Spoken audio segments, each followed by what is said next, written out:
আমি বরাবরের জন্য যেমন খেতে ভালোবাসি তেমন খাবার তৈরি করতেও ভীষণ পছন্দ করি। আর তেমনই হয়েছে আমার দুই মেয়ে, যাদের মধ্যে একজনের বয়স 7 বছর আর একজন 2 বছর। ওরা বেশ কিছুদিন ধরে বায়না করছিল চিকেন মোমো খাবে। আমিও তেমন, ফ্রিজের মধ্যে ছিল প্রায় অল্প কিছুটাই মাংস।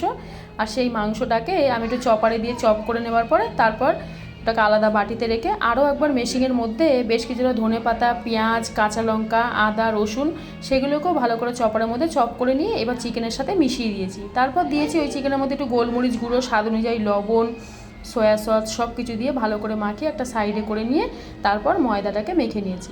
ময়দাটায় আমি সামান্য তেল আর একটু লবণ দিয়েই মেখে নিয়েছিলাম। চলো এবার পরের স্টেপে ফিরে যাওয়া যাক। ময়দা আমার মাখা হয়ে গেছে, এবার এক এক করে সব মোমোগুলোকে তৈরি করে নেবো। প্রথমে ময়দা থেকে ছোটো ছোটো লেচি কেটে নিয়েছি। এবার ওই গোটা একটা ময়দার লেচিকে গোল করে বেলে নিয়ে রুটির আকারে তারপর ওখান থেকে গ্লাস দিয়ে ছোটো ছোটো করে কেটে নেবো। এই দেখো কেমন করে কেটে একটু বেলে নিয়ে বড় করে নিয়েছি। আর এই পুরটা এর মধ্যে দিয়ে এবার মোমোগুলোকে এক একবারে তৈরি করছি। মোমো খেতে আমার ভীষণ পছন্দ হয়, আর আমার মেয়েরাও খেতে ভীষণ পছন্দ করে, তাই বাড়িতেই এরম তৈরি করে দিই। স্ট্রিট ফুড আর কত খাওয়া যায়। চলো আজকের রেসিপি এইটুকুই, টাটা বাই।